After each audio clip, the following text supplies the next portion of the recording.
Centro de Campina registra grande movimento pós-mini-lockdown. Campinenses amanhecem sem transporte coletivo.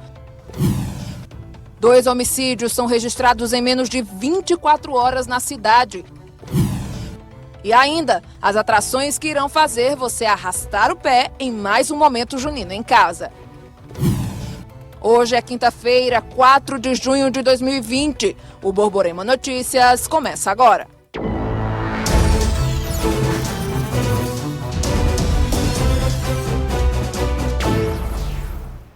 Olá, boa noite.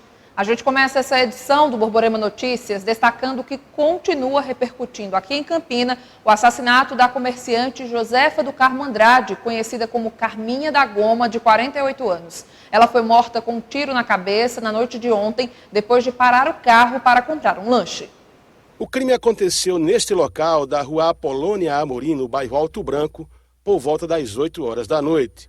A comerciante Josefa do Carmo Andrade, conhecida como Carminha da Goma, foi assassinada com um disparo de revólver na cabeça após parar o carro em frente a uma lanchonete, onde foi, com 2 filhos, comprar lanches. Ela ficou no carro enquanto os filhos desceram. Imagens de uma câmera de monitoramento mostram a ação dos 2 assassinos. Eles chegam e cercam o carro. Percebe-se que o veículo se movimenta para trás. É aí que um dos assassinos atira. Foram 2 disparos. Um deles pegou neste portão. A polícia trabalha com hipótese de latrocínio, matar para roubar. Após os disparos, a dupla fugiu a pé. Carminha morreu no local. Este morador ouviu os disparos. Ele falou que é comum assaltos na rua, bem próximo de onde a comerciante foi morta. Aqui, de vez em quando, tem assalto. E principalmente nessa esquina aí, é onde os pessoal esperam ônibus. Carminha trabalhava na Empasa, aqui no Alto Branco, há aproximadamente 20 anos. E era nesse box que ela vendia goma. A comerciante deixa saudade entre os amigos. Entre essas pessoas, encontramos Dona Eliana Almeida. Ela era uma guerreira, trabalhadora. Ela fazia serviço de 30 homens. Muito trabalhadora, muito honesta, amiga, ajudava as pessoas. A vítima morava na rua Gessé Barbosa de Menezes, no Alto Branco. Há 9 anos, ela era casada com o também comerciante Zilmar Julião de Oliveira. Para ele, a hipótese de que os assassinos foram roubar a mulher não é totalmente segura. Ele deu a entender que pode ter sido um crime por encomenda. Vocês percebem que foi uma tentativa de assalto mesmo? Não, aquilo ali não tem sido como tentativa. Pode ser, só quem sabe é Jesus. Agora eu acho que não. O negócio daquilo ali não pode ser, não.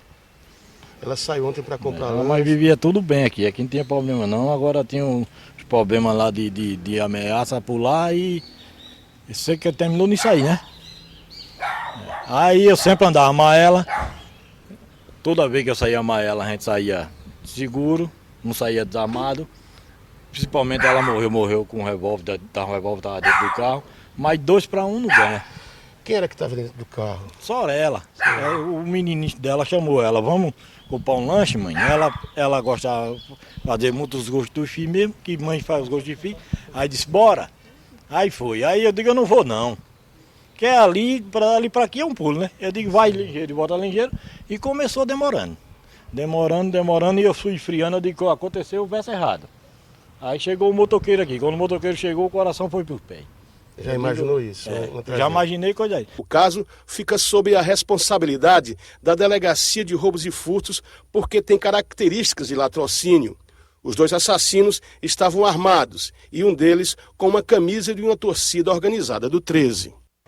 A polícia está investigando um outro assassinato que aconteceu aqui na cidade. Um homem de 40 anos foi morto com 9 tiros no Jardim Continental. O crime aconteceu dentro desta casa, localizada na rua Silvio Romero, no bairro Jardim Continental, ontem à tarde, por volta das 2h30. Márcio Marques Santos, de 40 anos de idade, foi assassinado com 9 tiros de revólver. Ele teria tido a casa invadida e os invasores chegaram logo atirando. Nossa reportagem tentou conversar com vizinhos da vítima, porém ninguém quis fazer qualquer comentário sobre o crime. Sabe-se que o SAMU esteve no local. No entanto, Márcio já estava morto. Hoje, a residência estava fechada. A vítima morava sozinha e o caso está sendo investigado pela Polícia Civil aqui em Campina Grande. Até agora, não se tem pistas dos assassinos que saíram por esta rua com destino a Palmeira. E no combate ao tráfico, a polícia prendeu 4 suspeitos com 80 quilos de drogas. As drogas tinham acabado de ser trazidas para Paraíba do Rio Grande do Norte. Seriam distribuídas em vários pontos da cidade de Bahia. A polícia chegou aos suspeitos após uma denúncia anônima. Recebemos informação que um veículo de cor prata estava andando pela redondeza de Bahia com grande quantidade de drogas. Então, sob a orientação do Major Tagino, comandante da 4ª CPM, realizamos no cerco em toda a área e, ao visualizar um veículo da mesma característica, realizamos essa abordagem. Quando fizemos essa abordagem, encontramos com os 2 indivíduos com uma quantidade de maconha, de forma pequena. Mas, ao ser indagado, um deles já respondia por tráfico de drogas. Ao todo foram apreendidos 80 quilos de maconha. 4 suspeitos foram presos por tráfico de drogas e associação ao tráfico. 2 deles já tinham passagem pela polícia. A Polícia Militar obteve um êxito aí com relação à apreensão da maconha, uma boa quantidade de droga. Então, são 4 pessoas envolvidas, vão ser autuadas em tráfico e associação ao tráfico, porque um veículo veio com a carga de droga e foi deixar em um local onde geralmente ia ser guardada para ser distribuída aqui na capital. Então, tráfico e associação. Nos últimos dias foi a maior apreensão, né? Foi. A maior apreensão, uma apreensão muito boa. Tá de parabéns à nossa briosa Polícia Militar e vamos continuar aí na luta. Como titular da DRE, isso abre um caminho para o senhor abre um leque, a gente exatamente troca muita informação com o pessoal da Polícia Militar, são nossos parceiros investigativos nessa área de entorpecentes. No caso, a acusação contra os 4, flagrante tráfico de drogas. E associação ao tráfico também. As drogas estavam dentro de um eletrodoméstico velho em uma casa no Mário Andreasa, em Bahia. O grupo é suspeito de atuar também no tráfico de drogas no litoral norte da Paraíba. E a insegurança continua sendo registrada no bairro do Alto Branco. Na rua Américo Porto, imagens de câmeras de segurança mostram o exato momento em que homens param um carro e depois furtam um pneu de outro veículo que estava estacionado. O crime aconteceu na noite de ontem. Veja a seguir, campinenses são surpreendidos com a suspensão do transporte coletivo. E ainda, a área central da cidade é tomada por pessoas e carros no retorno do mini lockdown. E a gente volta com o Borborema Notícias, mostrando a grande movimentação nas principais ruas do centro da cidade na manhã de hoje. Após o fim do mini lockdown, instalado através de decreto municipal, as pessoas voltaram a circular na área comercial de Campina e o resultado a gente confere agora. Longas filas nas agências bancárias, engarrafamento de veículos, centenas de pessoas circulando nas ruas. O retorno do mini lockdown causou espanto em quem está no centro de Campina Grande diariamente. Hoje está super lotado o centro, né? Porém, não encontrei nenhum estacionamento para o meu veículo, tive que colocar lá embaixo. E não se trata apenas de uma impressão de quem está no centro da cidade todos os dias. Realmente, nessa quinta-feira, pós-mini lockdown, centenas de pessoas estão no centro da cidade. Um número muito maior, até mesmo do que aquele que vinha sendo registrado durante a pandemia do novo coronavírus.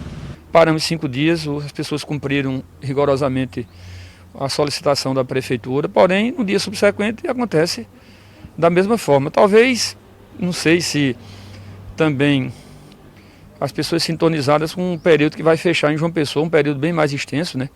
E lá é lockdown mesmo, com muitas medidas severas e restritivas. E como a mídia de João Pessoa também termina alcançando Campina Grande, às vezes, de certa forma, as pessoas absorvem essa preocupação.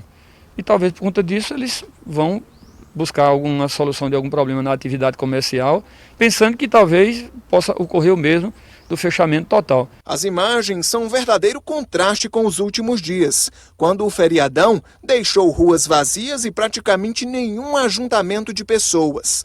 Tudo feito na tentativa de conter o avanço da Covid-19. Do ponto de vista de ganho na área de saúde, nós conseguimos um aspecto bem positivo, porque afinal de contas, na parte central de Campina Grande, o isolamento social chegou aproximadamente 82%, ou seja, um índice bastante satisfatório, cumprindo aí, claro, as preocupações da Prefeitura Municipal, que fez a opção por juntar 5 dias e no futuro obter um resultado melhor em relação a essa questão do isolamento social, o resultado na área de saúde principalmente. No centro, o isolamento foi mais significativo do que nos bairros, que apesar de não ter alcançado um percentual tão alto, também foi considerado positivo pelo superintendente da STTP. Os dados da STTP, dos equipamentos eletrônicos, demonstram redução no fluxo do trânsito no centro da cidade na ordem de mais de 85%, a depender do dia. Inclusive ontem foi o dia recorde do ponto de vista de não ter trânsito no centro da cidade. Nos bairros, esse número não acompanhou o centro da cidade. Nos bairros, mesmo assim, a gente teve uma diminuição do trânsito, do fluxo, na média de 60%. Apesar do retorno do mini lockdown, a cidade continua seguindo os decretos municipal e estadual e somente os serviços considerados essenciais podem abrir as portas, obedecendo às normas de segurança para evitar o contágio da doença entre funcionários e clientes. E o prefeito Romero Rodrigues também falou com a nossa equipe sobre um novo decreto que será publicado proibindo o acendimento de fogueiras durante o período junino. Vamos ouvir. Todos os problemas derivados da questão do coronavírus afetam o sistema respiratório. Pessoas que estão em tratamento, pessoas que estão em recuperação, pessoas que às vezes estão se cuidando na sua própria casa. Por outro lado, a manutenção das fogueiras nesse mês pode estimular o aumento de doenças respiratórias, pessoas que têm processo alérgico e aumentar exatamente essa procura por atendimento nas UPAs e nos hospitais da cidade. Então, nesse momento é evitar, questão de consciência. Então, nesse sentido, nós vamos acatar sim a recomendação do Ministério Público e optar pela não permissão de fogueiras nesse mês de junho. A gente sabe que sempre existem os teimosos. Deve haver algum tipo de punição para quem descumprir essa norma? Olha, a gente tem que punir de alguma forma, mas assim, o que a gente quer é a consciência. Eu acho que todo mundo entende que o momento é um momento de dificuldade. E após o fim do feriadão, os campinenses tiveram uma ingrata surpresa. A cidade amanheceu sem transporte coletivo de passageiros. Apesar do prejuízo para alguns, o serviço de mototáxi da cidade acabou saindo no lucro. Apesar das ruas lotadas de pessoas e da grande circulação de veículos, nenhum ônibus do transporte público circulou em Campina Grande nessa quinta-feira. O não funcionamento do transporte público em Campina Grande foi a grande novidade após o mini lockdown de 5 dias. O terminal de integração está fechado. Essa é uma cena muito incomum. Praticamente ninguém dentro do terminal central. Apenas uma viatura da polícia e algumas pessoas que esperam o que de fato não deve acontecer no dia de hoje, que é a retomada do transporte público na cidade. Bom para os mototaxistas, que praticamente não tiveram trégua. Esse bateu o recorde de corridas do dia inteiro em apenas meio expediente. Está melhor do que todos os dias. Como não tem ônibus hoje, a gente já fizemos uma basezinha boa, de 5 a 6 corridas no momento. Eu cheguei aqui 8 horas e no momento que está agora já fiz 6 corridas boas. Ficou ruim para o servente de pedreiro, que ao invés da tarifa de ônibus, teve que pagar R$10 de uma viagem do centro até o bairro da Catingueira. Dessa vez, sem o ônibus, está tendo que ir de mototáxi. Mototáxi, é o jeito, né? Quem sabe um dia solta os ônibus, né? Através de áudio, o diretor institucional do Sindicato das Empresas de Transporte de Passageiros de Campina Grande, o Citrans, explicou por que os ônibus pararam de circular. No último dia 1º de junho, o Citrans protocolou nova correspondência destinada à Prefeitura Municipal de Campina Grande, com cópia para a STTP, através da qual o Citrans ressalta que o desentendimento e a falta de apoio entre a administração e as empresas concessionárias, nesse momento crítico da grave crise causada pelo coronavírus, sem qualquer plano de sustentabilidade e reequilíbrio das concessões, prenuncia a quebra das empresas concessionárias e a paralisação da atividade. Por conta da pandemia, o serviço já havia sido reduzido para 30%. O superintendente da STTP disse que foi surpreendido com a notícia da suspensão do serviço na véspera da paralisação. para surpresa nossa, a STTP foi informada de que os ônibus não circulariam hoje. Isso chamou muita atenção, porque o diálogo não vinha nesse sentido. Nós temos um diálogo permanente com representantes do Citrans e não vinha nessa linha de paralisação completa da frota. No último dia do feriado, então fomos comunicados de que iria ter a paralisação completa da frota em 100% hoje. Nós enviamos documento discordando, a posição da Prefeitura de Campina Grande é contrária à paralisação completa da frota. Confira no próximo bloco. Videochamadas são o caminho para aproximar pacientes da Covid-19 e familiares. Desde o início da pandemia, os pacientes internados no Hospital Universitário Alcides Carneiro estão sem receber visitas. E a alternativa encontrada para manter viva a comunicação com as famílias foi usar a internet. Ei, tem um dinheirinho para me prestar hoje? A conversa toda animada, através de videochamada, é de seu Joaquim e um parente. O homem está internado no Hospital Universitário Alcides Carneiro e desde o início da pandemia do novo coronavírus não pode receber visitas pessoalmente. Por isso, a forma de matar a saudade dos parentes é através das ligações, que acontecem diariamente no horário normal das visitas, entre 3h30 e 4h30 da tarde. A ideia das televisitas foi dessa psicóloga, que considera o momento especial e de considerável melhora no quadro emocional dos pacientes. É um momento muito especial, onde eles conversam, se atualizam e não se sentem tão sozinhos, certo? Escutam palavras de conforto, declaração de amor e com isso percebemos uma melhora significativa no quadro emocional do paciente, que contribui para uma melhora no estado geral. Pode atentar para estas dimensões dos cuidados, humanizando nossa prática profissional, tornando o nosso trabalho extremamente gratificante. Se os pacientes ficam mais animados e perguntam até pelos animais, como é o caso do agricultor seu Joaquim... Ei, e baiano, como é que vai? E sabia!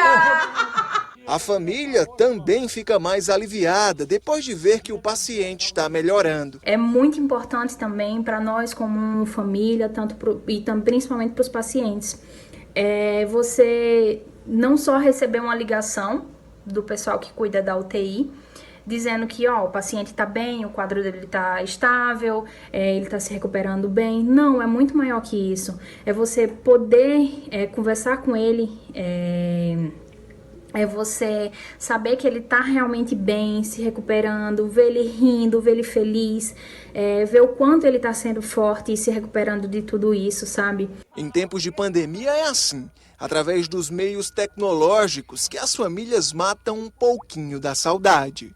Mudando de assunto, apesar do momento complicado que a gente está passando, o forró e a alegria não podem parar. Sábado tem mais Momento Junino em Casa e a animação ficará por conta da banda Cascavel, Estela Alves e Cirano e Cirino. E o Borborema Notícias fica por aqui. Assista agora o SBT Brasil. A gente volta a se encontrar amanhã aqui na TV Borborema, sempre a primeira. Boa noite.